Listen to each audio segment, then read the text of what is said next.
Perfecto, aquí estamos entonces. Bueno, chicos, seguimos entonces con el tema de enrejados que lo habíamos dejado entonces hace una semana atrás.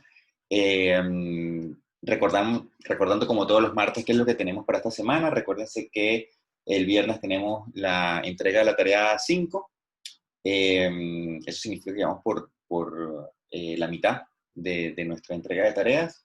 Y les recuerdo que nosotros estamos atrasados en los contenidos una semana, es decir, que lo que nosotros vamos a ver en estas dos clases en verdad es lo que está declarado en la semana anterior, ¿no? Que son enrejados y probablemente el jueves empecemos con arcos. Son temas bien interesantes, al menos a mí me parecen que dan para hablar muchísimo, ¿no? De esto, inclusive de historia. Vamos a ver con arcos más adelante que se nos va a hacer bien, bien interesante. Volvamos al tema de enrejados.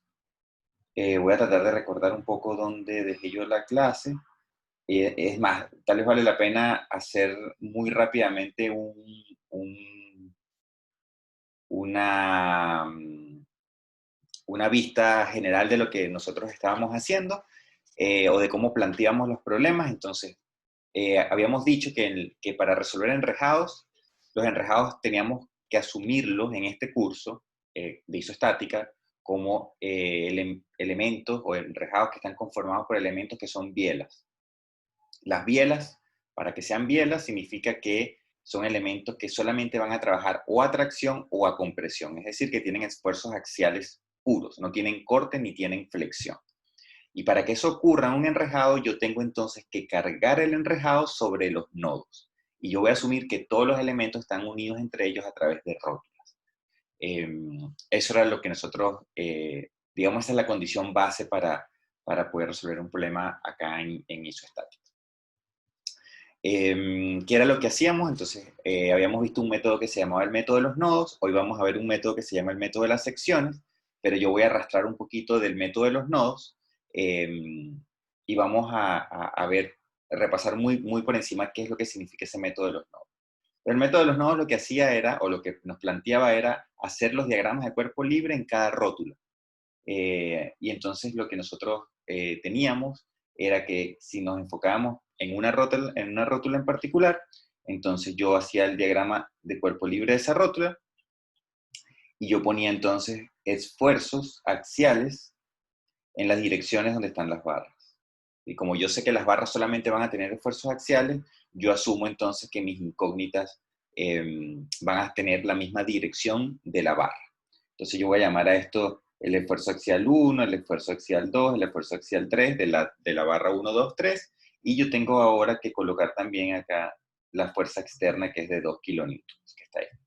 Y ese balance de fuerzas ahora lo tengo que realizar sobre ese diagrama de cuerpo libre. Es decir, que yo ahora tengo que en este diagrama de cuerpo libre de esa rótula, yo tengo que hacer sumatoria de fuerzas horizontales y verticales. Y tengo que repetir eso por todos los nodos. De tal manera de ir encontrando las incógnitas, tanto las reacciones como los esfuerzos internos de cada barra.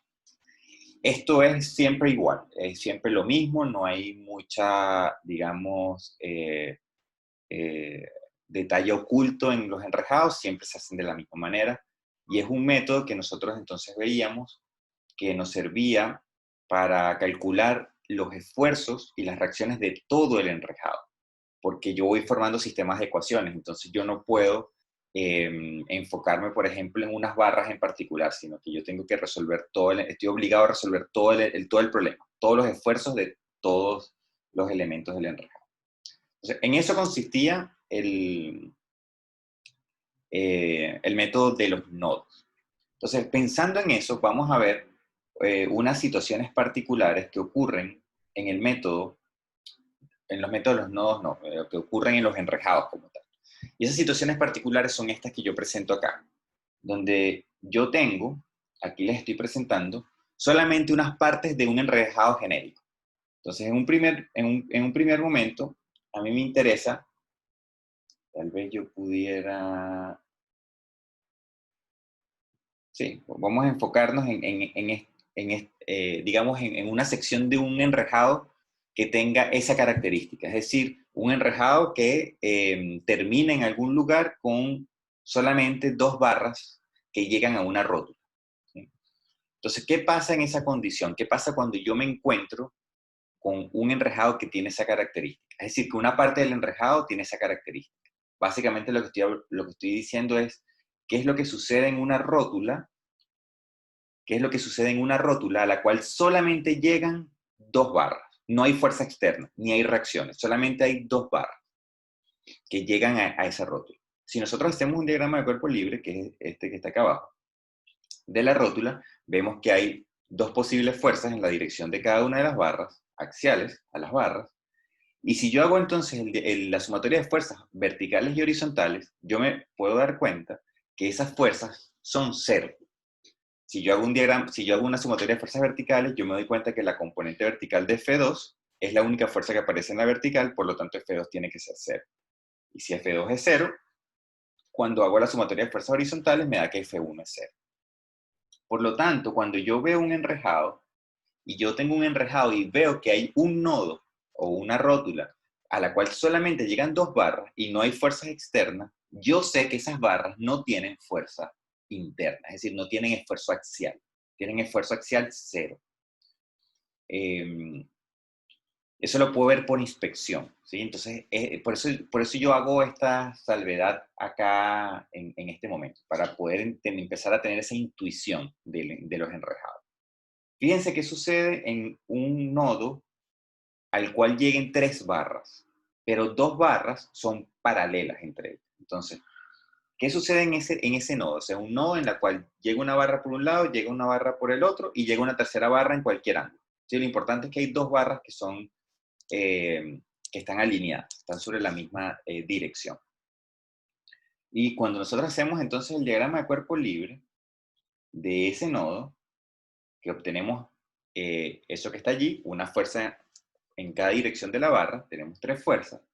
Yo ahora, si hago la sumatoria de fuerzas en este sistema, me voy a dar cuenta que la fuerza 3, es decir, la fuerza que no está alineada a las dos que son, digamos, paralelas, esa fuerza va a ser cero. Mientras que las 2 fuerzas digamos, el esfuerzo de las barras que son colineales, esos esfuerzos van a ser iguales. ¿Sí? Si ustedes tienen duda de por qué esto sucede así, una forma de verlo es haciendo sumatoria de fuerzas sobre este eje que está acá inclinado. ¿Sí? Si ustedes, por ejemplo, hacen sumatoria de fuerzas sobre el eje que está inclinado, sobre este eje que está acá, ¿sí? Ustedes se van a dar cuenta que la componente en ese eje de F3 es la única fuerza que aparece en esa dirección. Por lo tanto, si ustedes hacen sumatoria de fuerzas en esa dirección inclinada, se van a dar cuenta que F3 va a ser 0. Y si F3 vale 0, entonces cuando hagan sumatoria de fuerzas en la otra dirección, se van a dar cuenta que F1 tiene que ser igual a F2. Esa es como la forma rápida de visualizar lo que sucede en este problema. ¿Sí? Y después tenemos una tercera configuración donde tenemos un nodo donde llegan 2 barras colineales y otras 2 barras colineales también. Y lo que sucede en este caso es que las barras que son colineales van a tener los mismos esfuerzos internos y las otras 2 barras que son colineales también van a tener los esfuerzos internos. De esa forma, entonces yo puedo a priori saber que el esfuerzo de esta barra va a ser igual al esfuerzo de esta barra y que el esfuerzo de esta barra va a ser igual al esfuerzo de esta barra. ¿Sí? Y lo que vimos antes es que el esfuerzo de esta barra es igual al esfuerzo de esta barra, mientras que el esfuerzo de esta barra se balancea contra 0. Es decir, que el esfuerzo entonces de esta barra que está aquí tiene que ser 0. Eso es lo que nosotros, digamos, tenemos que empezar a generar esa intuición. Cuando nosotros tenemos ahora una rótula que tiene una fuerza externa, ¿verdad? Como esa que coloco acá. Tengo una rótula, 2 barras en cualquier ángulo, que lleguen en cualquier ángulo, pero tengo una fuerza. Si esta fuerza está alineada a una de las barras, yo puedo decir que la fuerza interna de la barra es igual a esa fuerza externa. Es decir, que el esfuerzo axial de esta barra va a ser igual a P. Mientras que el esfuerzo axial de esta barra va a ser 0. Ocurre lo mismo que ocurría en los casos anteriores. Y en este caso que estoy presentando acá, que tenemos ahora una rótula donde llegan dos fuerzas, dos barras colineales, y tenemos una fuerza que está colineal a otra barra, yo puedo decir entonces que este esfuerzo es igual a este esfuerzo. Y yo puedo decir que el esfuerzo de esta barra va a ser igual a P, ¿sí? Por sumatoria de fuerzas. Si ustedes tienen dudas de esto, ustedes hacen su diagrama de cuerpo libre, hacen la sumatoria de fuerzas en horizontal y vertical y se van a dar cuenta de que lo que yo les estoy diciendo es así, ¿no? Entonces, lo importante es, si ustedes logran entender estas relaciones, digamos, de enrejados sencillos, nosotros podemos empezar a construir problemas o a resolver problemas bien complejos, ¿sí? De manera Profe, rápida, ¿sí? ¿esa fuerza P tiene que ser horizontal o puede ir en cualquier dirección? No, tiene que ser horizontal, tiene que ir alineada a la otra barra para que sean No, iguales. no, me refería a en el otro caso. En este, Claro. en ese caso, igual. O sea, lo importante acá, no necesariamente tiene que ser horizontal. Lo importante es que este elemento sea colineal a la fuerza. Pueden estar inclinados, pero P siempre tiene que estar colineal con la barra que está del otro lado. O sea, que Ah, esté ok. en la misma dirección. O sea, tú puedes tener, vamos a dibujarlo para salir de la duda. Tú puedes tener algo así, de hecho. Si un enrejado que venga, el enrejado aquí sigue con otras rótulas y sigue hacia allá el enrejado. Y aquí si yo tengo una fuerza que está así, yo puedo decir que esto es cero, perdón, que ese esfuerzo de esa barra es P, porque está colineal con P, mientras que el esfuerzo que está acá está colineal contra nada. Entonces, este esfuerzo es cero. Y si yo tuviera otra fuerza P colineal a la barra que era cero, ¿también tendría el valor de P? Claro, si esto fuese P1 y esto fuese P2, entonces yo digo que este esfuerzo es P2 y este esfuerzo es P1. Ah, ok, gracias. Pero si yo llego a tener aquí una fuerza que va ligeramente en otro ángulo, allá yo tengo que calcular todo. Todo. Ya ¿Y, yo no y puedo, no sería como, no podría ser como la proyección de P2? claro,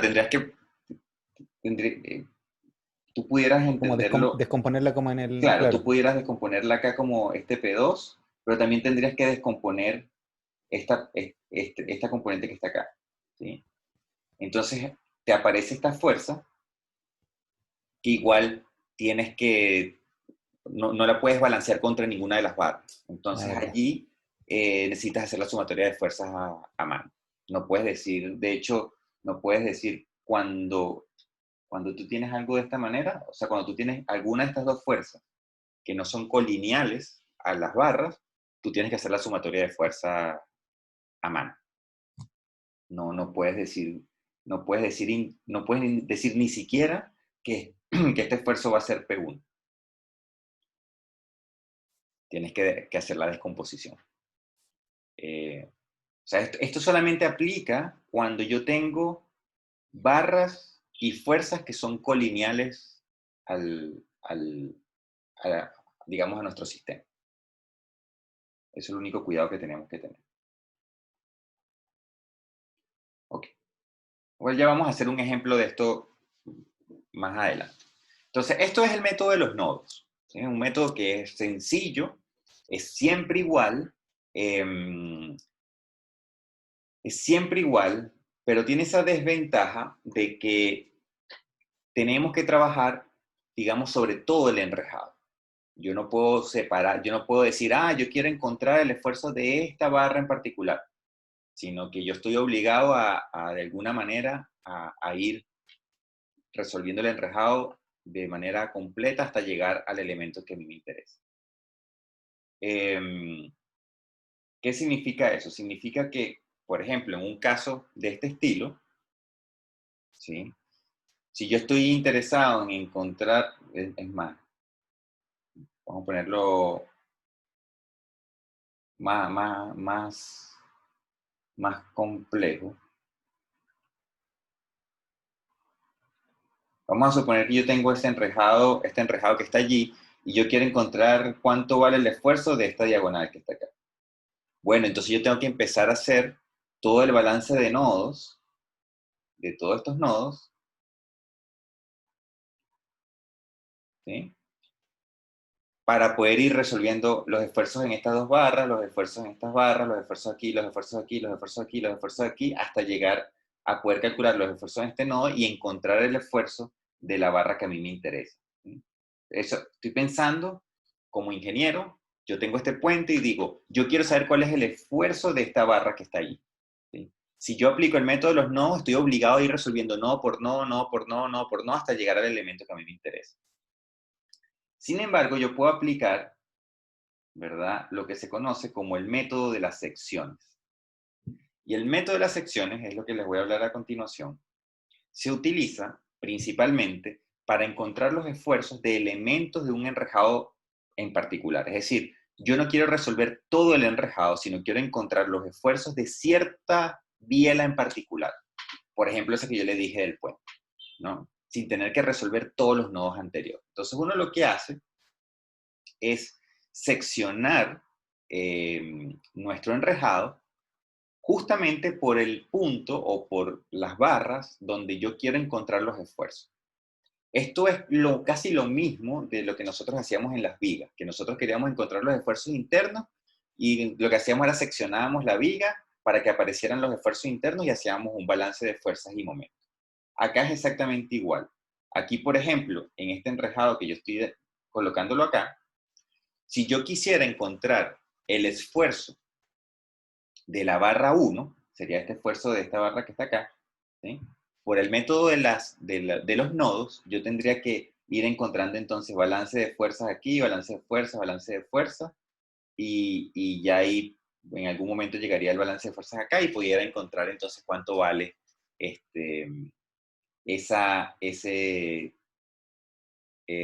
esfuerzo en la barra 1. Pero yo también puedo hacer lo siguiente. Yo puedo agarrar y decir, bueno, yo voy a seccionar ese enrejado y lo voy a seccionar aquí. Lo separo en dos enrejados, como lo que hacíamos en vigas. Al separar estos dos enrejados, entonces lo que yo tengo es lo siguiente.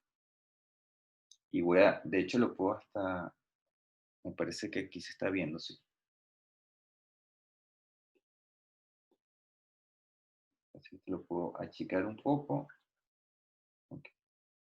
Yo lo que puedo hacer entonces es lo siguiente. Lo que hago es corto ese enrejado por la sección que a mí me interesa. Es decir, si a mí me interesa la barra 1, yo tengo que hacer el corte que pase por la barra 1. Y yo voy a decir aquí, bueno, aquí va a aparecer el esfuerzo 1, acá va a aparecer el esfuerzo de la barra 2 y aquí va a aparecer el esfuerzo de la barra 3. Y ahora yo lo que puedo hacer es de este diagrama de cuerpo libre, ¿sí?, de ese diagrama de cuerpo libre, yo puedo hacer sumatoria de fuerzas horizontales, verticales y una sumatoria de momento. Entonces yo puedo hacer una sumatoria de fuerzas horizontales, me quedaría a mí entonces de la sumatoria de fuerzas horizontales, solo para que quede aquí claro lo que estoy diciendo, me quedaría N3 más N2 por el coseno de ese ángulo, más N1 igual a 0. ¿Sí? Obviamente de ahí no puedo despejar ni N1, ni N2, ni N3. Pero yo ahora también tengo la sumatoria de fuerzas verticales. ¿Qué pasa en la sumatoria de fuerzas verticales? En la sumatoria de fuerzas verticales yo tengo menos P, las dos fuerzas rojas, y ahora yo tengo el N2 por el seno del ángulo, y eso tiene que ser igual a 0. Y de esa ecuación yo puedo despejar N2. Entonces, fíjense, de aquí yo puedo despejar, saber cuánto vale N2. De hecho, N2 vale menos 2P sobre seno de θ. Y yo también puedo hacer sumatoria de momentos sobre algún punto en específico. Entonces, la sumatoria de momentos, yo puedo hacer, por ejemplo, sumatoria de momentos sobre este punto que voy a llamar A, esa rótula inferior. Entonces, N2 y N3 no hacen momento porque pasan por el punto, ¿verdad? Y después yo tengo entonces que N1 tiene un momento negativo con el brazo que es el alto del enrejado, vamos a llamarlo H.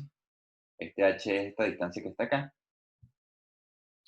Y después yo tengo que ese valor de P no hace momento porque no tiene brazo sobre el punto A, y después yo tengo el momento de de P, que es positivo, por el brazo horizontal, que vamos a llamarlo H también, para que diciendo que esto es igual, ¿no? Que esto es H. Y esto tiene que ser igual a 0. Y de ahí yo puedo saber entonces que N1, ¿verdad? Vale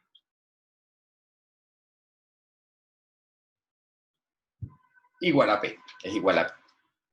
Entonces yo ahora conozco N1, puedo conocer N2 de esta ecuación, y conociendo N1 y N2 de la primera puedo conocer N3.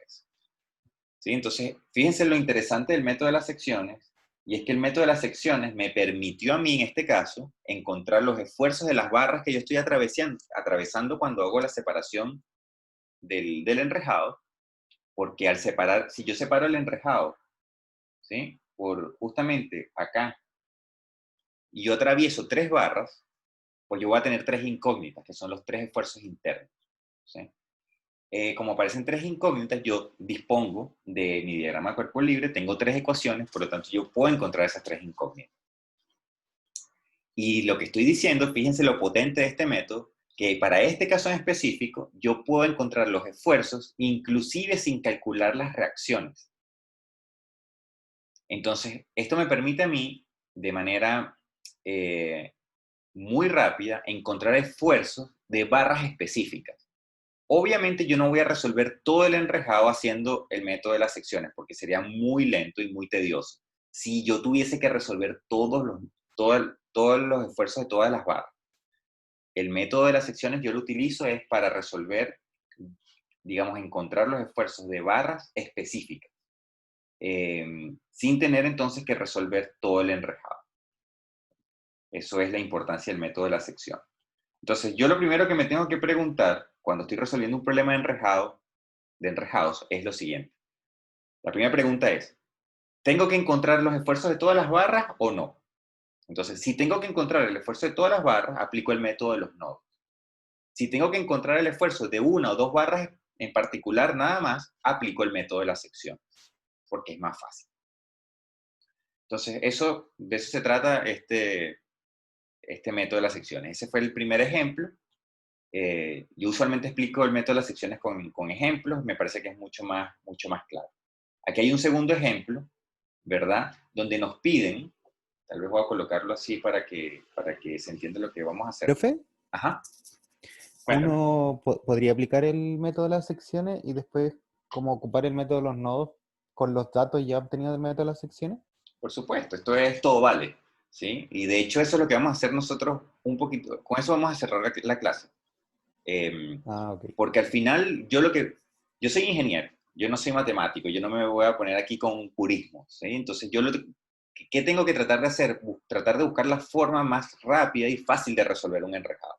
Entonces, si yo veo que a través del método de los nodos se me complica mucho, yo puedo resolver ciertos elementos con el método de las secciones y después empezar con el método de los nodos a terminar de resolver el enrejado. Eso es perfectamente posible y de hecho es lo que usualmente uno debería aplicar. Eh, pero sí, tienes toda la razón. Uno puede mezclar los dos métodos, no hay ningún problema. Entonces, en este caso en particular que tenemos acá, bueno, yo necesito me piden encontrar el esfuerzo de la barra AB, de la biela AB. Entonces, ¿qué tengo que hacer para aplicar o para resolver digamos, este problema? Bueno, yo aplico el método de las secciones. Para aplicar el método de las secciones tengo que dividir entonces el enrejado en dos y tengo que dividirlo cruzando pues, el elemento que a mí me interesa. ¿Sí? Entonces yo voy a dividir acá y de hecho me voy a quedar con la parte izquierda que es más sencilla que la parte derecha. ¿Sí? Yo tengo que seccionar entonces ahí obligatoriamente cruzando el elemento que me interesa AB. Es decir, que yo estoy obligado a cruzar el elemento AB. ¿Sí? Entonces voy a borrar estas barras, coloco los esfuerzos internos que aparecen acá. Aquí aparece un esfuerzo interno, voy a llamarlo 1. Aquí aparece otro inclinado, que voy a llamar 2. Y aquí aparece otro horizontal que voy a llamar 3. ¿Sí? Entonces, fíjense que a mí lo que me interesa es encontrar cuánto vale F2. Pero para que esto sea un diagrama de cuerpo libre, yo tengo que colocar acá las reacciones. Entonces yo tengo que colocar acá, pues que esto va a tener dos reacciones que yo aún no conozco. Llamo R1 y llamo R2. Y aquí en este problema yo estoy obligado a encontrar las reacciones. ¿Sí? Yo no puedo aplicar el método de las secciones, desafortunadamente, sin conocer las reacciones. Entonces, para yo poder encontrar cuánto vale F2, yo tengo que encontrar las reacciones. Y para las reacciones, bueno, hago un diagrama de cuerpo libre de mi estructura general y hago sumatoria de fuerzas horizontales y verticales y puedo encontrar las reacciones. Eso es lo que está hecho acá abajo. Este es el diagrama de cuerpo libre y estas son las reacciones. Reacción sumatoria de fuerzas horizontales me da que la reacción 2 es igual a 3. Sumatoria de fuerzas verticales, me queda que, bueno, R1 más R3 tiene que ser igual a 12. Y después tengo que hacer sumatoria de momentos sobre algún punto de ese plano para poder tener una ecuación adicional y poder resolver las reacciones. Entonces, cálculo de reacciones. Y una vez que yo tengo las reacciones, una vez que yo conozco entonces R1 y R2, ahí yo sí puedo entonces, de este diagrama de cuerpo libre que estamos viendo ahora, de este diagrama de cuerpo libre, yo puedo entonces buscar la forma de encontrar F2 de manera rápida. Y la forma de encontrar F2 de manera rápida es la siguiente, es haciendo sumatoria de fuerzas en la vertical.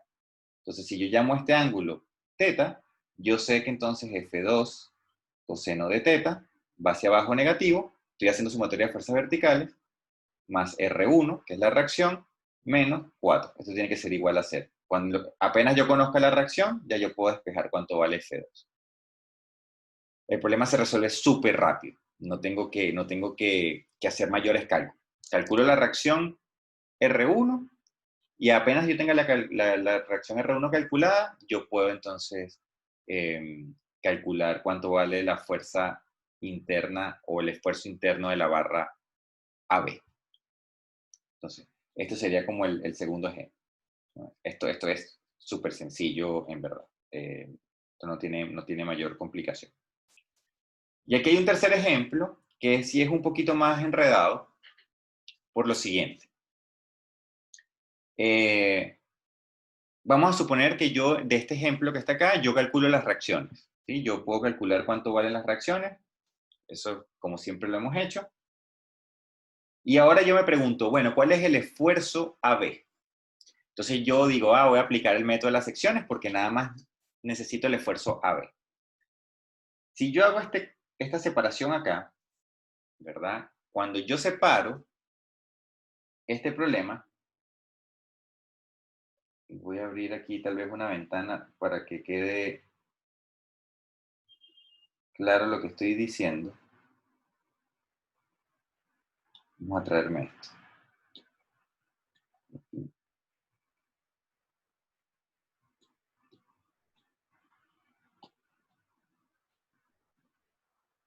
Ok, entonces lo que estoy diciendo es que a mí, y voy a poner esto mucho más pequeño, si no, no me da espacio. Okay. Lo que estoy diciendo es lo siguiente. Yo quiero encontrar el esfuerzo AB. Por lo tanto, yo tengo que, cuando aplico el método de las secciones y separo el enrejado en dos, yo necesito hacer de que esas reacciones aparezcan. Por lo tanto, yo tengo que cruzar esa barra B cuando haga la separación. Entonces, yo voy a decir, bueno, voy a separar esto de esta manera y vamos a ver el diagrama de cuerpo libre que queda. ¿Sí? Entonces, lo que hago es, borro las barras y empiezo a colocar entonces los esfuerzos internos. Este sería el esfuerzo interno AB. Aquí aparece un esfuerzo que yo voy a llamar F2. Aquí aparece F3. Y aquí aparece F4. ¿Sí? Voy a quitar los vínculos y voy a asumir que yo ya encontré los valores de las reacciones. Esos valores rojos ya yo los encontré porque son valores de reacción. Puedo encontrar las reacciones fácilmente del diagrama de cuerpo libre de la estructura completa.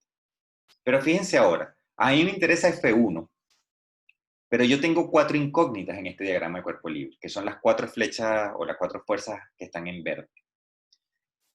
Yo no, Si yo hago sumatoria de fuerzas horizontales, me queda F1 y F4. Si yo hago sumatoria de fuerzas verticales, me queda F2 y F3.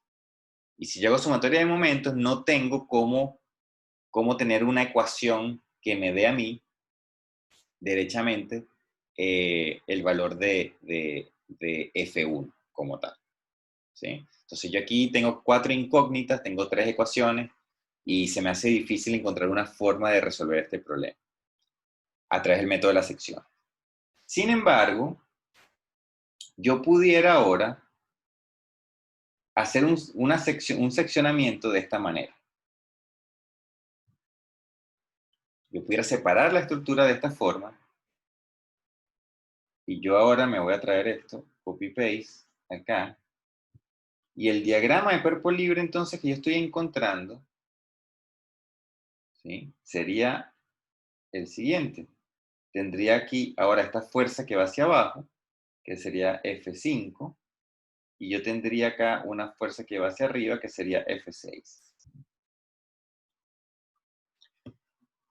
Fíjense esto. Y ahora, de este diagrama de cuerpo libre, yo sí puedo encontrar F1, porque yo puedo hacer sumatoria de momentos sobre este punto que voy a llamar aquí C. Si yo hago sumatoria de momentos sobre este punto C, ni esta fuerza realizan momento porque tienen brazo cero. Por lo tanto, yo puedo decir, de hecho, tampoco, esta reacción tampoco hace momento. Yo puedo decir, entonces, que la sumatoria de momentos sobre el punto C, conociendo R1, me permite a mí encontrar el valor de la fuerza axial. Entonces, yo lo que les quiero decir es que cuando yo hago esta separación del método de las secciones, cuando yo separo el enrejado, yo puedo separar el enrejado con cualquier forma. No necesariamente tengo que separarlo lanzando líneas rectas. Yo puedo hacer cosas locas así de lo que, como yo quiera, ¿sí? Al final siempre tenemos que trabajar con diagramas de cuerpo libre. Y eso es lo que es importante. Tenemos un diagrama de cuerpo libre, y al tener un diagrama de cuerpo libre, pues tenemos allí que hacerle su balance de fuerza. Ok. Vamos ahora a lo interesante, que es justamente la pregunta que hacían un segundo atrás sobre, bueno, ¿será posible que yo pueda combinar los métodos? Y vamos a ver. Eso está desarrollado aquí con calma, o digamos con calma, no, con un poco de detalle. Pero vamos a ver esta estructura. Entonces, a mí me piden, o yo estoy interesado en encontrar todos los esfuerzos de esta estructura, todos, de todos los elementos. Yo veo que esto es un enrejado. Yo voy a hacer un diagrama de cuerpo libre, ¿verdad? En el diagrama de cuerpo libre, entonces yo tengo acá, quito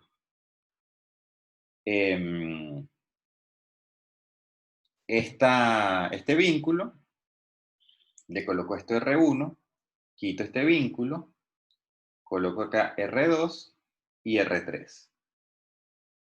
¿Sí? Entonces, hago sumatoria de fuerzas horizontales en ese diagrama de cuerpo libre. Sumatoria de fuerzas horizontales, R3 me da 0.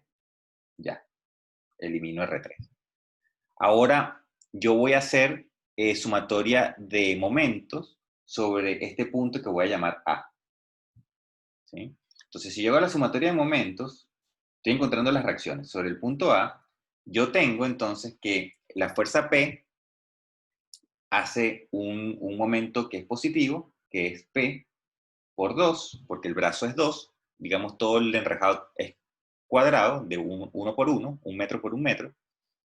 Es este brazo que está acá, básicamente, lo que estoy llamando 2 metros. Y después, entonces, yo tengo que la fuerza R2 me genera entonces también un momento sobre el punto A, que también es positivo, y el brazo es 1. Y eso tiene que ser igual a 0, por lo tanto, R2 es igual a menos 2P. Por lo tanto, este R2, yo sé que va en sentido contrario y vale 2P. Y después, por sumatoria de fuerzas verticales, ¿verdad? Yo puedo decir, haciendo sumatoria de fuerzas verticales, yo puedo decir que menos P, que es esta fuerza que está acá, menos 2P, que es esta fuerza que está acá, más R1 tiene que ser igual a 0, y me da que R1 tiene que ser igual a 3P. Entonces este R1 es positivo y vale 3P. ¿Sí? Entonces yo puedo calcular las reacciones. Ahí las tengo calculadas, borro todo esto. ¿Sí? Ok. Vamos a ver entonces ahora, yo conozco las reacciones. Vamos ahora a aprovechar lo que habíamos dicho al principio de la clase del método de los nodos. ¿Sí? Fíjense lo que sucede acá. A esa rótula solamente llegan 2 barras. Habíamos dicho entonces que una rótula donde nada más llegan 2 barras, esas 2 barras tienen que tener esfuerzos 0. Entonces, estas 2 barras tienen que tener esfuerzo 0. Lo voy a poner aquí punteado para decir que esas barras es como si no estuviesen. ¿Sí? Entonces, ¿qué otra rótula llegan 2 barras? Bueno, yo aquí tengo otra rótula que llegan 2 barras. Como nada más llegan 2 barras a la rótula, yo sé que esos 2 elementos tienen que tener esfuerzo 0. Por lo tanto, estos 2 elementos tienen esfuerzo 0. Ahora yo me pregunto, ¿qué otra rótula llegan nada más 2 barras? Bueno, si yo observo y veo bien, esta rótula que está acá, ¿sí? Ya sabiendo que la parte que está a la izquierda es 0, ahí cuando yo veo esa rótula que está ahí señalada en azul, nada más llegan 2 barras, una vertical y una horizontal. Por lo tanto, esas 2 barras también tienen que ser 0. Entonces yo puedo decir que esta barra y esta barra, ¿será que esta? Yo puedo decir que estas 2 barras son 0, los esfuerzos, ¿no? Ahora, ¿qué otro nodo es interesante? Voy a borrar este uno de aquí y voy a borrar este uno de aquí. Fíjense qué sucede acá, en esta rótula. En esa rótula yo tengo 2 elementos coaxiales y tengo uno que llega, digamos, perpendicular a él. Bueno, como hay 2 axiales y el elemento que llega, ¿sí? Está la rótula y tiene 2 coaxiales y un elemento que llega, ese elemento que llega también va a ser 0. Entonces yo puedo decir que este elemento es 0. Ahora fijémonos qué sucede, por ejemplo, en esta rótula que está acá abajo. Esa rótula que está allá abajo tiene la carga 3P alineada a un elemento y la barra horizontal o la biela horizontal alineada a nada. Por lo tanto, esa biela horizontal también tiene que ser 0. Esta biela horizontal tiene que ser 0. ¿Sí? Si nosotros ahora observamos esta rótula, esa rótula tiene la carga 2P, tiene una barra vertical y una barra inclinada. Pero 2P está alineado a la barra vertical o a la biela vertical. Entonces, el elemento que está inclinado tiene que ser 0. Entonces, este elemento inclinado tiene que ser 0. Ahora yo puedo observar este nodo que está acá. Esa rótula que está ahí tiene el elemento vertical que llega por arriba, otro que llega abajo y uno inclinado. Entonces, el inclinado tiene que ser 0.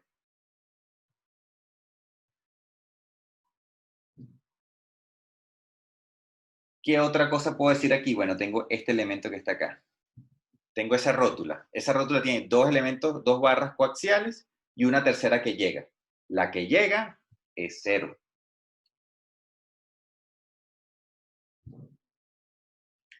¿Qué otra cosa nos falta por aquí que podamos hacer rápido?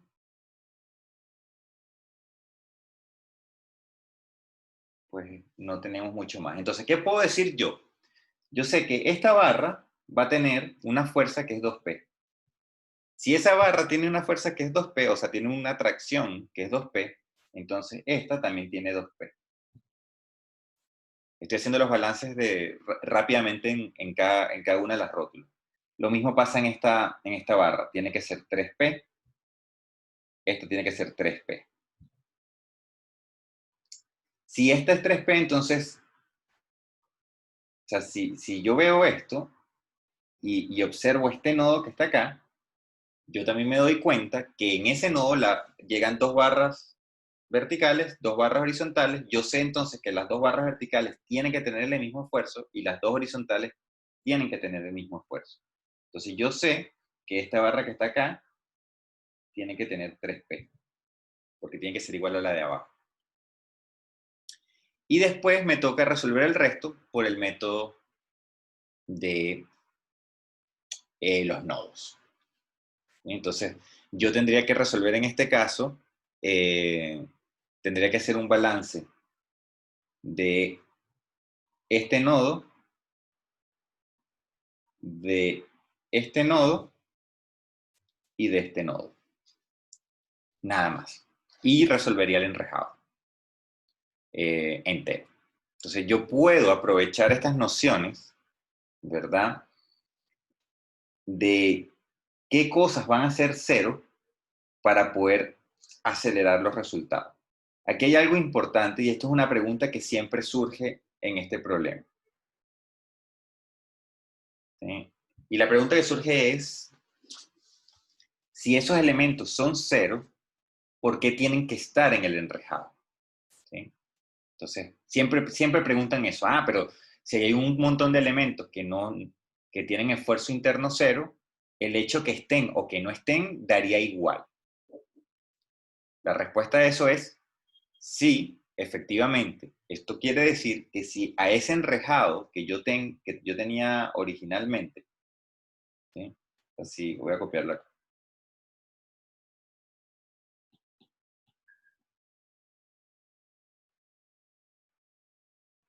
Y vamos a colocarle los elementos que faltan.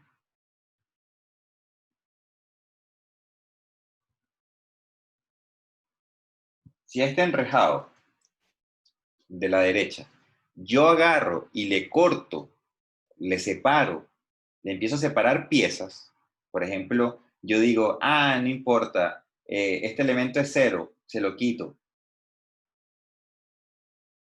¿Sí? Le quito todo esto que está acá. En verdad ese no es el mejor ejemplo por lo que quiero decir. Esta diagonal de aquí. Digo, ah, no importa, voy a quitar esta diagonal de acá. ¿Sí? Porque es cero. Es cero, yo sé que es cero y como es cero, yo digo, no, no la necesito. La corto, la quito de mi problema. La respuesta matemática, o digamos lo que sucede a nivel matemático, es que si mi estructura está cargada tal cual como yo la estoy viendo en ese diagrama de cuerpo libre, acá en este diagrama de cuerpo libre, yo me voy a dar cuenta que esa estructura no se va a mover, pero esa estructura está en un equilibrio inestable. Está en un equilibrio inestable porque si ustedes se fijan, esta zona no está triangulada. Y al no estar triangulada, cualquier perturbación va a hacer que esa grúa se caiga. ¿Sí? Entonces, aquí tenemos que tener en cuenta lo siguiente.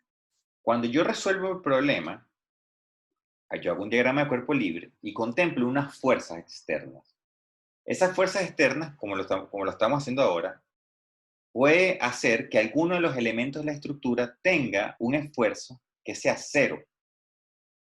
Pero eso no indica que ese elemento no lo necesitemos. Porque apenas ocurra una perturbación ligeramente distinta, por ejemplo, una fuerza horizontal aplicada en esa dirección, ¿sí? Por el viento, por ejemplo, apenas ocurre una fuerza que no está contemplada en nuestro diagrama de cuerpo libre, ese esfuerzo deja de ser cero. Y si nosotros no tenemos ese elemento, entonces esa estructura se puede caer. Porque de hecho esta estructura tiene un GIE negativo. ¿Sí? Cuando yo quito ese elemento. En mi problema original no. O sea, en mi problema original, cuando yo tengo la barra acá, este GIE es cero. Es cero. A pesar de que ese elemento no tenga fuerzas.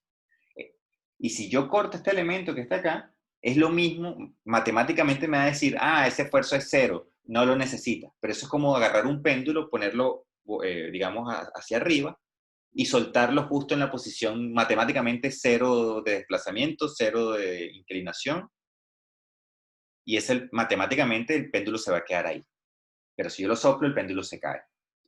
Esto es lo mismo, ¿sí? Entonces, yo tengo que tener la estructura con un grado de indeterminación estático igual a cero, y si a mí hay elementos, bielas, que dan esfuerzos iguales a cero, no significa que esos elementos los pueda retirar de la estructura.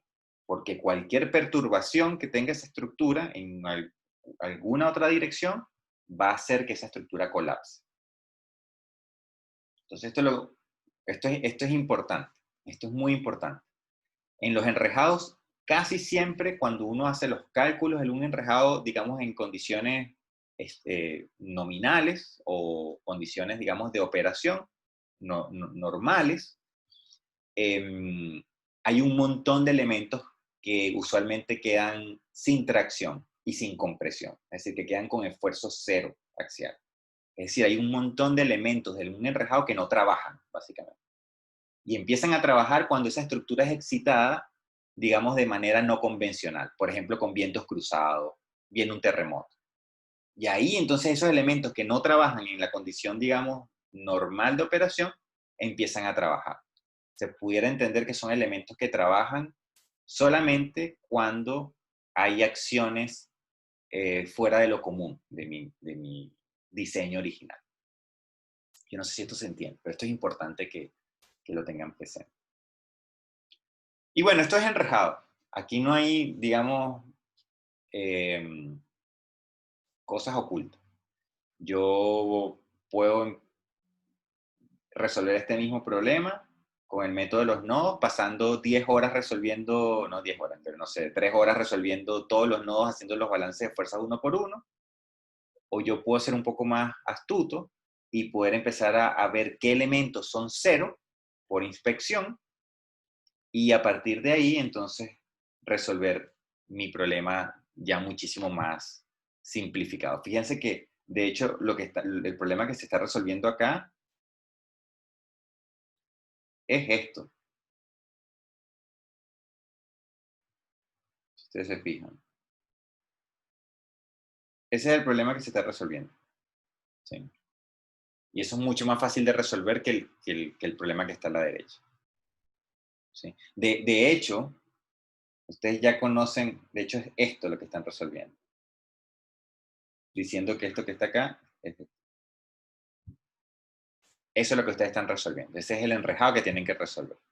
Y de hecho ni siquiera tienen que resolver este nodo que está acá, porque como es solamente un elemento colineal, pues las dos fuerzas ahí son iguales. ¿Sí? Y de hecho aquí me faltó. Este elemento yo sé que ya es 3P. Entonces tampoco necesito, ese elemento ya lo conozco.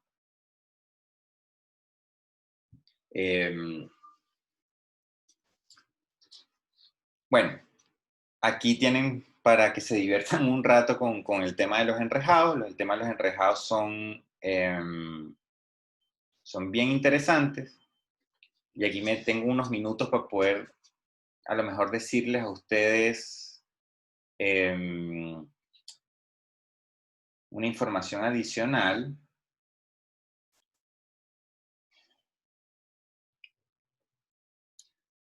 Ok, sí, lo voy a decir, pero digamos que esto va a ser como un extra de la clase. Profe, ¿Sí? antes de que avance, ¿podría ¿Ya? volver al problema anterior? ¿Sí? Es que me quedó una duda con... Ujú. Yo entendí por qué el triángulo de más a la izquierda es cero, pero no Ajá, entiendo por qué este. claro, ese. Pero el Ujú. otro triángulo, el que le sigue, no entiendo por qué es cero si está esa fuerza P. Sí, eso Porque si uno también. se Eso, imagina un diagrama de de como cuerpo si hace libre el diagrama de cuerpo libre, no sí. debería ser cero. No, ya, vamos a hacer ese diagrama de cuerpo libre. De hecho, vamos a tratar esta es la fuerza P, y tú tienes aquí una fuerza, vamos a llamarla N1, N2. Bueno, vamos a asumir que esta ya es cero, ¿no? Porque estamos diciendo que Ya entendemos que esto es cero. Pero tu confusión viene, bueno, ¿qué pasa acá? Resulta que en este caso, a pesar de que tú tengas estas dos fuerzas alineadas, tú tienes estas dos que no lo están. ¿Ves? Que no lo están. Si N3 no existiese, ahí yo sí te digo N2 es igual a P.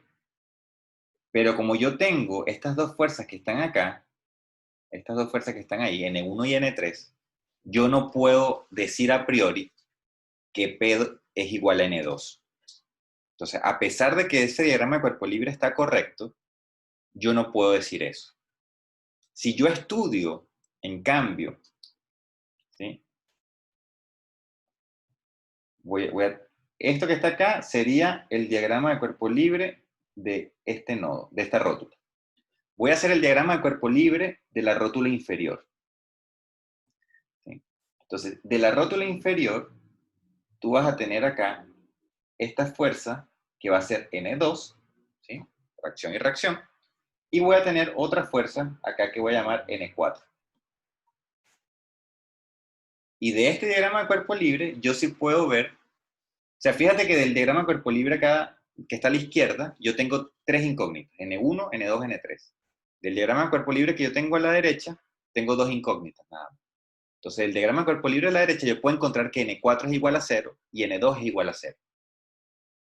Y después con N2 igual a 0, y esto es igual a 0, yo puedo entonces con el diagrama de cuerpo libre a la izquierda encontrar N1 y N3. Esto genera, esta pregunta siempre la tengo. Desde que puse este problema, siempre existe esta pregunta. ¿Qué sucede? Ese nodo genera muchísima confusión. Pero lo que hay que entender es que cuando a una rótula o a un nodo llegan cuatro elementos o cuatro fuerzas, ¿verdad? Que es el caso del nodo superior, es decir, del diagrama de cuerpo libre, que yo tengo acá a la izquierda de este diagrama de cuerpo libre, cuando yo tengo una rótula que llegan cuatro cosas, si esas cuatro cosas, si dos de las cosas que llegan no están colineales y las otras dos también son colineales, yo no puedo decir nada. O sea, la única forma de yo poder decir algo de este diagrama de cuerpo libre a priori es que dos fuerzas estén, o dos barras estén colineales y las otras dos que llegan también sean colineales. Si hay dos colineales y otras dos que no son colineales, ya yo no puedo decir nada. Entonces, a pesar de que estas dos fuerzas están alineadas, el hecho de que estas dos estén no alineadas hace que yo no pueda no pueda decir nada a priori. Sí, porque tengo tres incógnitas con dos ecuaciones nada más, que son sumatoria de fuerza horizontal y vertical. Sí, pero fíjate que si tú, nuevamente, de este diagrama de cuerpo libre, tú no puedes decir que N2 es distinto de 0 o que es igual a 0. No tienes información suficiente. Si tú haces sumatoria de fuerzas horizontales, te va a aparecer N1 y N3 con ángulos distintos. No necesariamente te va a decir que N1 y N3 son 0, ni siquiera te va a decir que son iguales.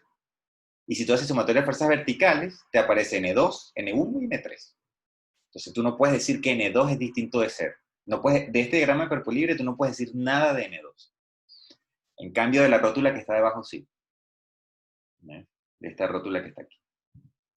De esa rótula que está ahí, tú sí puedes decir que ese componente vertical es 0. Y de hecho, puedes decir que es 0 incluso teniendo las barras que le habías quitado antes. Porque si tú ahora vuelves a hacer un diagrama de cuerpo libre voy a borrar esto, de esa rótula, tú vas a tener tu N2 acá hacia arriba y pues vas a tener tu N4 y N, no sé, 5. Y ahí tú sí puedes decir que sumatoria de fuerzas horizontal te va a dar que N4 es igual a N5 y sumatoria de fuerzas verticales te da que N2 es igual a 0. Te sigue dando que N2 es 0. Pero lo ves es con la rótula inferior. Lo ves con la rótula inferior. De la superior no puedes decir nada.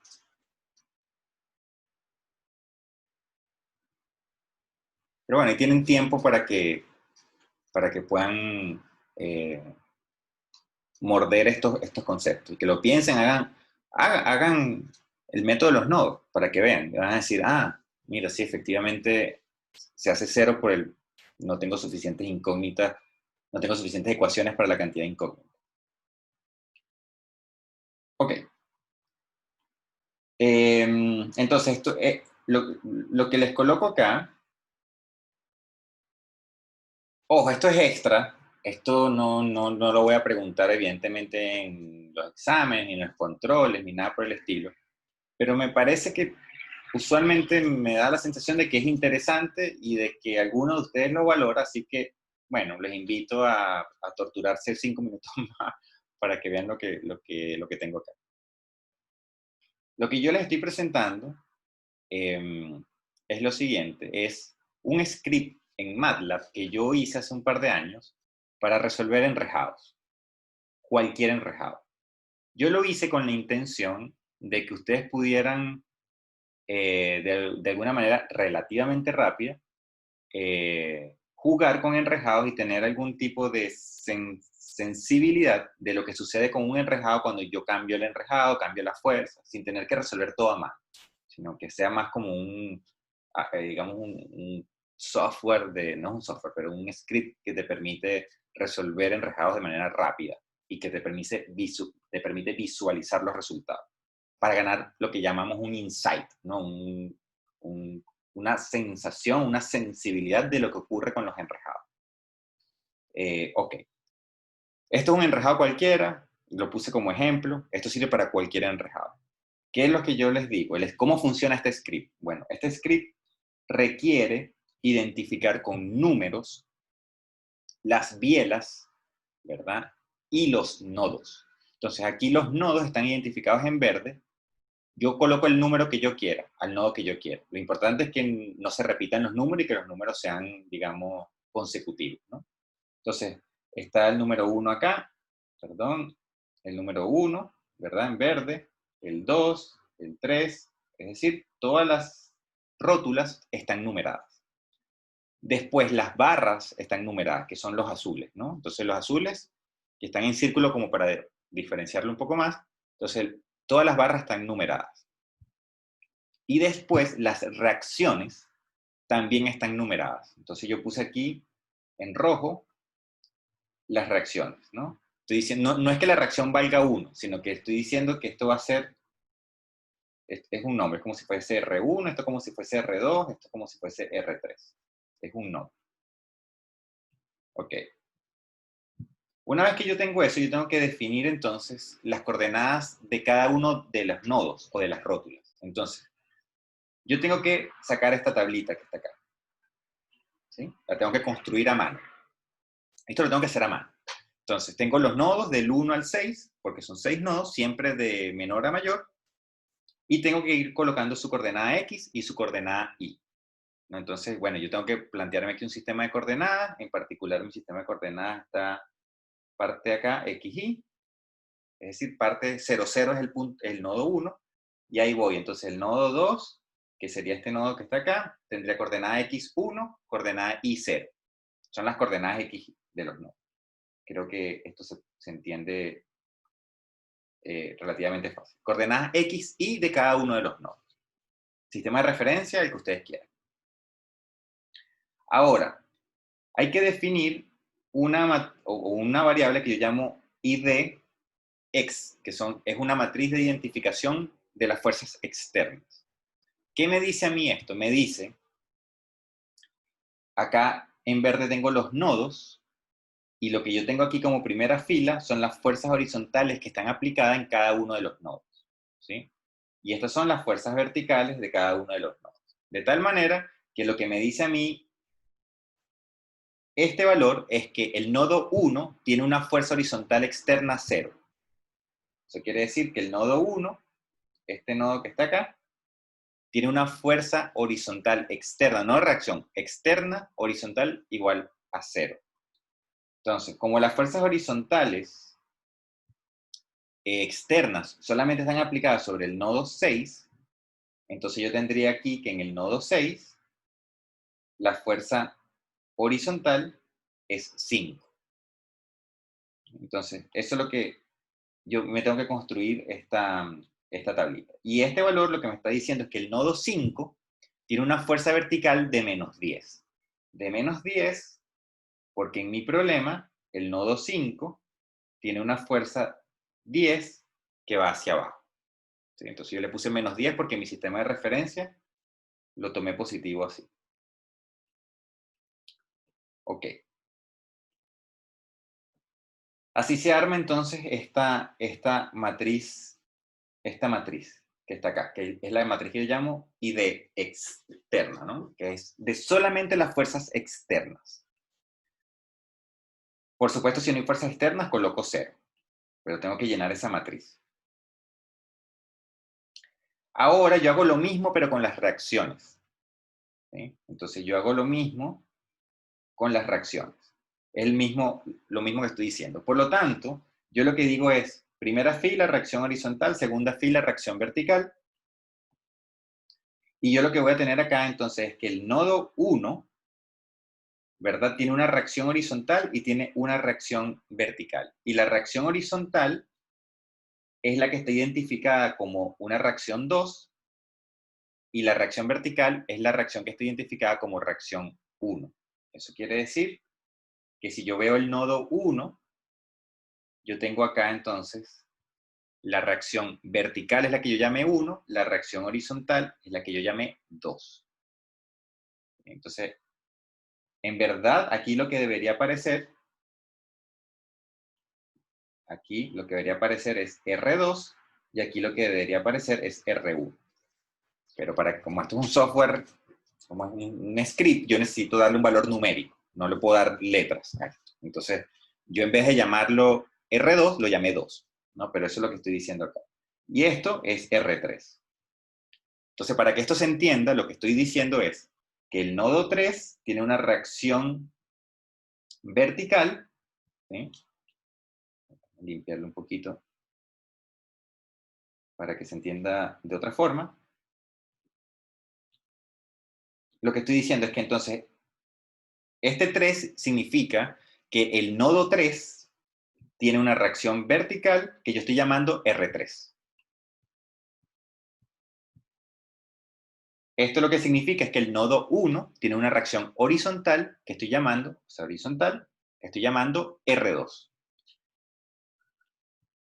Y bueno, lo mismo con el nodo 1. Nodo 1 tiene una reacción vertical que se llama R1. Eso es lo que estoy diciendo. Ok. Y esta es otra matriz entonces que yo llamo IDR, ¿no? Es identificación de reacciones. La que tenía antes era identificación de las fuerzas externas. Y ahora yo tengo una matriz que yo llamo matriz de conectividad, que me dice a mí, ¿verdad? ¿Cuáles son las bielas, ¿sí? ¿Cuáles son las bielas que conectan a los nodos? De tal manera que yo voy a decir, por ejemplo, este valor que está acá significa que la biela identificada como 1 conecta los nodos 1, 2. Conecta los nodos 1, 2. ¿Sí? Si ustedes quieren ver que esto sea así, pues van a su dibujo y dicen, bueno, este es el nodo 1, este es el nodo 2, y la biela que los conecta es la biela que yo llamé 1. Entonces yo tengo que ir armando esta matriz de nodos de tal manera de tener esa identificación, ¿no? Hay una forma, vamos a ver si puedo hacer esto rápido. Esto es 1, 2, 3, 4, 5, 6. Estos son los nodos. 1, 2, 3, 4, 5, 6. No la voy a hacer completa, pero voy a hacer solamente una para que quede esto ejemplificado. Entonces, yo lo que tengo que hacer, recuérdense, lo que está acá son los nodos. Y lo que yo tengo que rellenar es el número que yo le di a la biela. Entonces, yo me pregunto, la biela 1 con el nodo 1 con el nodo 2. ¿Cuál es la biela que los une? Bueno, es la biela que yo llamé 1. ¿Sí? Es esta biela que está acá. Entonces ahora yo digo, ¿cuál es la biela que une el nodo 1 con el nodo 3? Entonces, bueno, este es el nodo 1, este es el nodo 3, no hay biela que los una. Como no hay biela que los una, yo coloco 0. Entonces después voy ahora con el nodo 4. Entonces el 1, el nodo, ahora estoy con el nodo 1 y el nodo 4. No hay biela que los una, entonces esto es 0 aquí también. Ahora sigo, nodo 1 con nodo 5. Entonces el nodo 1 con el nodo 5, yo sé, la biela que los une es la biela 7. Entonces esto viene 7. Y después yo tengo que ver cuál es la biela que une el nodo 1 con el nodo 6. Entonces el nodo 1 con el nodo 6 es la biela que yo llamé 6. Bueno, y así voy, y bueno, y aquí la diagonal es 0. Siempre va a ser 0. No hay biela que una el nodo con el mismo nodo. Entonces las diagonales son 0 siempre, y todo el resto lo tengo que ir armando. Una vez que yo tenga esa información, ¿sí? Una vez que yo tenga entonces esta matriz que llamé ID, que es la matriz de conectividad, la matriz de conectividad para las reacciones y la matriz de conectividad para las fuerzas externas, sumado a esto, ustedes pueden entonces venirse a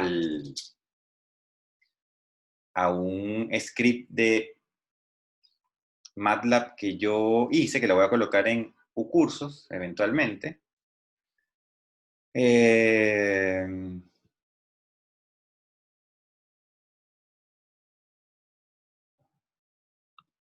Aquí les voy a mostrar un ejemplo distinto, no este que acabo de hacer.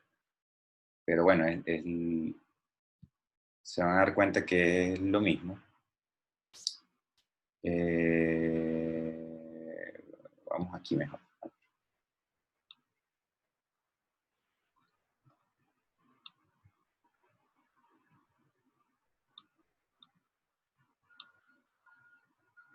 Ok, entonces ahí el script, ¿qué es lo que tienen? Bueno, estas dos líneas, yo me imagino que se está viendo, ¿verdad? ¿Están viendo el script de MATLAB? No. Sí, profe. Ok, estas dos líneas lo que tienen son las coordenadas X y las coordenadas Y de cada nodo. Entonces, esta es la coordenada X del nodo 1, coordenada X del nodo 2, coordenada X del nodo 3 y así sucesivamente. Esta matriz de acá es la matriz de conectividad, la última que encontramos, ¿sí? La tienen que definir como esa matriz que está ahí. Estos datos de acá serían entonces la matriz de identificación de las reacciones, y estos datos que están acá serían la matriz de identificación de las fuerzas externas. Ustedes pueden cambiar las dimensiones de la matriz, obviamente. Y esto lo que va a hacer es que ustedes van a llamar entonces a esta función enrejado, esto queda exactamente igual, lo único que ustedes tienen que modificar es esta matriz, esta matriz, esta matriz y esta matriz. Es decir, las coordenadas, la identificación de reacciones, la identificación de fuerzas externas. Es lo único que tienen que cambiar. Y a ustedes, entonces, la solución, si ustedes le dan a esto correr, les van a dar lo siguiente. Primero, acá, a ustedes les va a dar, en verdad, esto que está aquí no importa, esto tengo que comentar algo que puse dentro del código. Lo que nos interesa es esto que tenemos aquí, que son los resultados. Esto nos da a nosotros los esfuerzos. Entonces, esto es el esfuerzo de la biela 1, el esfuerzo de la biela 2, lo que ustedes llamaron biela 1, lo que ustedes llamaron biela 2, esto es lo que ustedes llamaron biela 3. Fíjense que si es negativo es porque está compresión, si está positivo es porque está atracción. Estos son los valores de las reacciones, y esto que está acá abajo son las longitudes de cada biela. Longitudes de cada biela. Pero también esto arroja 3 gráficos. El primer gráfico es el siguiente, ¿sí? El primer gráfico es un gráfico donde a ustedes les dibuja el enrejado que ustedes están resolviendo. Entonces, en las flechas negras tienen ustedes las fuerzas que ustedes están aplicando de manera externa, ¿sí? Entonces, ustedes, lo que está diciendo las flechas negras es que hay fuerzas externas aplicadas en esas direcciones, ¿sí? Yo aquí, por ejemplo, si quisiera poner una una fuerza externa horizontal en el nodo 5, por ejemplo. Aquí tengo la pantalla muy pequeña, no logro ver el número. 5, sí. En el nodo 5 yo tendría entonces que en la matriz de identificación de fuerzas externas, en la fuerza horizontal del nodo 5, 1, 2, 3, 4, 5, yo tendría que poner, por ejemplo, no sé, pongo aquí 10. Y ahí si le doy a correr, entonces me debería aparecer una flecha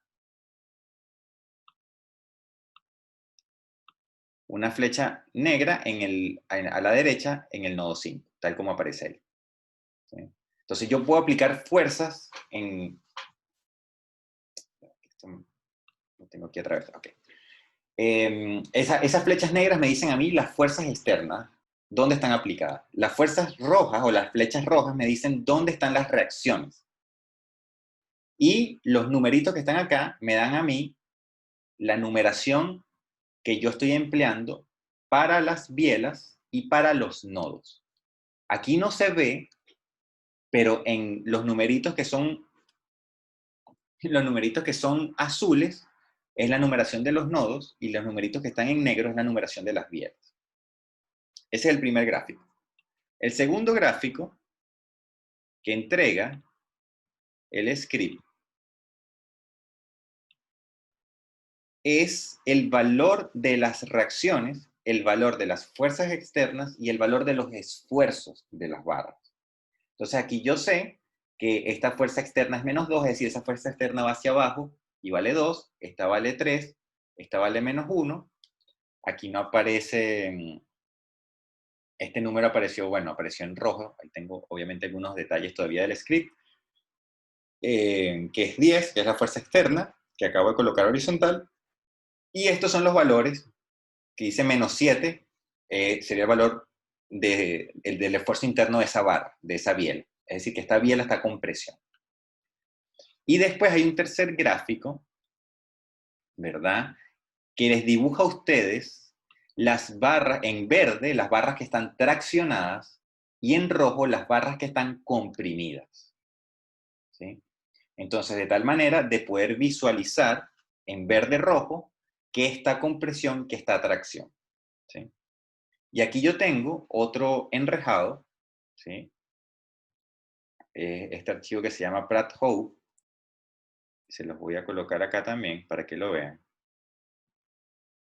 Donde yo tengo entonces, en esta primera parte, tengo un enrejado tipo Hope. Acá tengo la solución de ese enrejado.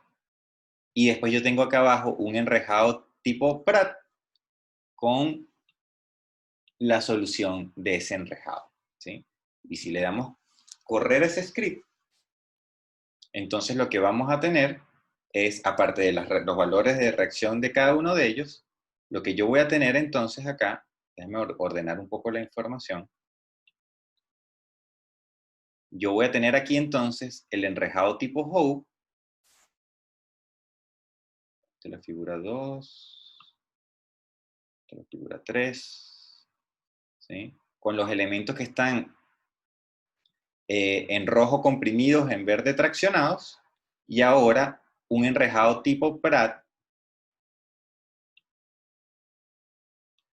con los respectivos valores de lo que está en rojo comprimido, en verde traccionado. ¿Sí? Entonces, si ustedes se fijan, el enrejado Hope que tiene esto que está aquí a la izquierda, que tiene las diagonales, digamos, apuntando hacia arriba y hacia el centro, tiene las diagonales entonces a compresión, mientras que el tipo Pratt, que tiene las diagonales mirando hacia abajo y hacia el centro, tiene las diagonales traccionadas. ¿Sí? Entonces, y esta línea negra significa que ese elemento tiene fuerza cero. ¿Okay? Por eso aparece este cero aquí. Tiene esfuerzo cero. Como el problema que resolvimos ahora. Entonces, digamos, mi intención un poco es que los que les interese puedan utilizar este script primero, para chequear que los problemas que ustedes estén resolviendo estén bien, y para empezar a tener intuición de qué sucede acá. Fíjense que yo estos enrejados los puedo modificar como yo quiera. Yo puedo agarrar y armarme el enrejado que yo quiera. Yo puedo modificar aquí la geometría, por ejemplo. Yo puedo modificar la altura de, no sé, de este nodo. Vamos a ponerle aquí 2, 2, por ejemplo, para que vean cómo se modifica el enrejado.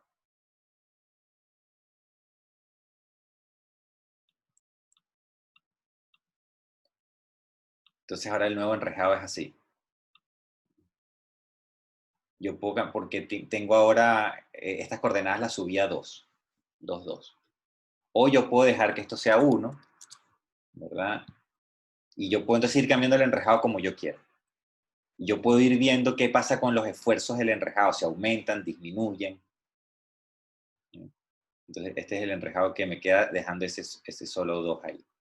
¿Sí? O lo puedo hacer inverso, puedo dejar este 2 y este 1.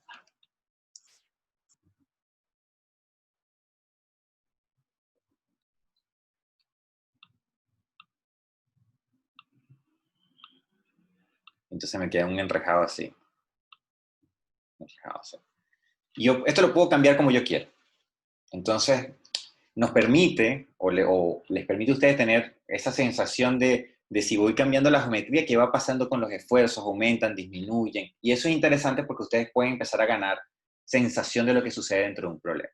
Entonces, bueno, ya, perdón por tanta extensión de esto, pero me parece que a algunos de ustedes les pudiera ser útil. Y bueno, ahí se los voy a dejar. Y los que tengan dudas de esto me pueden consultar y los puedo ir guiando de cómo se usa el script. Obviamente este script es súper limitado. Esto solamente sirve para enrejados isostáticos y digamos, no tiene mayor beneficio que algo didáctico para isostática. Entonces, bueno, podemos dejar la clase hasta aquí. Yo voy a dejar de grabar.